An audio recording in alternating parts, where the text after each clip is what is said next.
урматтуу Адылбек Алешевич, Алмазбек Кушпакович, менин суроом ушул коллегам Талайбек Айтмаматовичтин суроосуна эле улай эле. Мен кат жүзүндө ушул 2025 жылдын бюджетине 25-26 бюджетине 12 статьяга өзгөртүү киргизүү боюнча сунуш кылдым эле. Сиздерден кат келип атат, бул максатка ылайыксыз депчи. 12 берененин 6 бөлүгүнүн 2 абзасында. Балдар бакчаны республикалык бюджеттен каржылоо боюнча деп мен сунуш бердим эле да. Ошону өткөндө биринчи окууда Акылбек Сөнбекович ушул балдар бакчасы боюнча бир аябай өзү чоң бир ошол жерде доклад кылып сүйлөдү да. Ата эне берсин, ата эне төлөсүн, жергиликтүү бюджет каражатын карасын, кармасын деген мындай чоң билдирүү билгизи эле да. Мен мына кечээ жакында ушул өзүмдүн округума барып келдим. Ал жерде быйылкы курулуп бүтүп ачылбай турган бала бакчалар кечээ гана октябрь айында жанагы трансферт аркылуу, максаттуу трансферт аркылуу акча каражатын сиздер төлөп бериңиздер, тескемей чыкты. Бирок 3 айга эле да. Бирок ага чейин 6 ай, 5 ай, 4 ай мына бүтүп ачылганына жараша ал бала бакчалар туруп калды, иштебеди да. Ошон үчүн мен ошол жеринде көргөнүнө ылайыктуу мен ушул мыйзам долбооруна сунуш кылдым эле. Адылбек Алешевич, сиз Минфиндин башында иштеп турганыңызда министр болуп. Сиз билесиз, акча каражаты тартыш эле. Биз 6-созывда жок эле. Бирок бала бакчалар ачылганда сиз бюджеттен акча каражат каралып, ошол бала бакчаларды каржылоо, тамагы дагы алардын жанагы айлык акысы дагы ошол жерде тарбиячылардын бардыгы бюджеттен каржыланып турганда. Бирок бүгүнкү күндө мамлекетибиздин бюджети 2 эселеп, 3 эселеп өсүп атат. Профицит болуп атат. Дүйнө жүзү Кыргызстандын бүгүнкү өнүп өсүп аткандыгы боюнча алар дагы өздөрүнүн эксперттер билдирүүлөрүн билгизип атат. Бирок биз 24-жылдын бюджетин караганда, жана 25-26-27 караганда биз ошол балдар бакчасынан биз үнөмдөөнү алып туруп атабыз да. Мисалы үчүн 18 сомдон мамлекеттен каржыланып аткан тамак ашы ар бир балага ал алынып калды дагы ата энелердин эсебинен, чөнтөгүнөн төлөнүп калды бүгүнкү күндө. Эми сиз жогоруда баяндагандай, Алмаз Кушпакович, трансферт аркылуу 400 быйылкы жылга 291 миллион, жана кийинки жылга 408 миллион акча каражаты каралды деп билиңиз. Бирок ал трансферт аркылуу. Качан ал айыл өкмөттөрдө бала бакчалар ачылса, айыл өкмөт башчылары ошол жерде сиздерге билим берүү министрлиги аркылуу акча каражаттарын карап, анан сиздер аркылуу деп атасыздар да. Мамлекеттин саясатында балдарды тарбиялоо, аларга билим берүү, аларды өстүрүү, келечек муундарды даярдоо бул мамлекеттин кызыкчылыгында болуш керек. Сиздердин эсиңиздерге салсам, 2005 жылга чейин бир да бала бакча ачылып курулган эмес. Бүгүн Кудайга шүгүр, бала бакчалар курулуп атат. Ачылып атат. Ар бир айылда бирден, экиден бала бакча бар. Ошондо биз ошол убактарда биз балдарды эмнеге тарбияладык? Акаев кетсин, Бакиев кетсин деген биздин келечек муундарыбызды митингге гана тарбияладык да. Андан кийин Бакиев келгенден баштап бир дагы бала бакча курулган жок. Биз ошондо эмнени тарбияладык?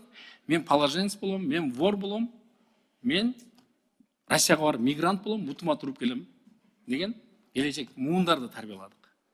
Бүгүнкү күндө мамлекеттин бирден бир болгон мамлекеттик саясаттын эң жогоркусу бул биздин төрөлүп жаткандан кийин төрөлүп аткан балдарыбызга мына кече жакында баатырыбыз, генералыбыз кошумча акча каражатын биз көбөйүш үчүн аларга акча каражатын төлөп берели деп энелерге кайрылды да. Бирок тарбиясын мамлекет бала бакчадан баштасак, биз биринчиден патриоттуулук сезимге тарбиялайбыз бала бакчадан.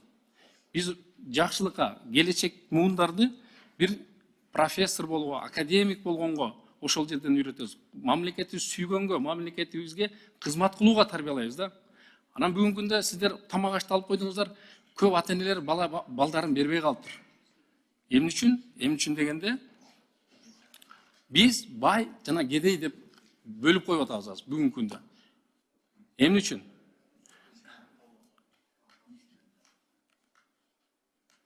Тамак ашын төлөй албаса, балдарын бере албайт экен. Бизде билесиздер да, бардыгы төлөй албайт, төлөп бере албайт.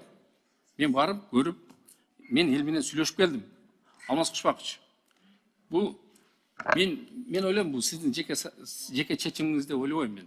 Мен бул жалпы ушул жерде чечилип калган үчүн, ошон үчүн айтып атам. Мен барып көрүп, сүйлөшүп келген үчүн бул жерде мен ушул маселени көтөрүп атам сиздерге. Сиздер туура кабыл алат деп мен сиздерди туура кабыл алат деген ойдо мен сүйлөп атам бул жерде. Адилбек Алашевич, эгерде мүмкүнчүлүк боло турган болсо, ушул сунушту бюджетке гана киргизип коелу. Биздин максат трансферт аркылуу эмес. Мына теңдөөчү трансферт аркылуу карасаңыздар, булар көмүрүн, электр энергиясын төлөйт экен. Ал эми айлык акысын ошо Тайбек Алтынбаевич, чындыгында өкмөттүн дагы ушу садиктерди баягы балдардын ордун көбөйтүү боюнча 3 жылдык программасы да бар. Быйылкы жылдын аягына чейин биз 40%га жетишибиз керек болчу. 26% болчу бизде балдар барчу да. Анан могу октябрга ал билим берүү министрлиги балким мени оңдоп коет. Могу октябрга биз 35%га жеттик да. Бүгүнкү күндө жанакы жаңы садиктерди куруу, анан экинчи ыкма бул жанакы уктоо бөлмөлөрүн реформалоо боюнча баягы жылдырган раздвижной кроваттарды коюп да. Ошо боюнча жакшы жылып келатабыз. Анан бир гана республикалык бюджет эмес, жергиликтүү бюджеттердин да киреше булактары акырындан көбөйүп баратат да.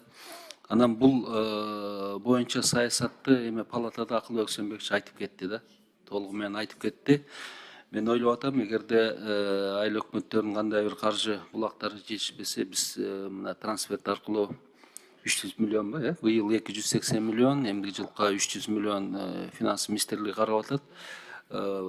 Мен ойлоп атам, билим берүү министрлиги, финанс министрлиги менен чогуу эмдиги жылы монда сиз айткандай 5-6 ай токтоп калат деген болбойт болуш керек.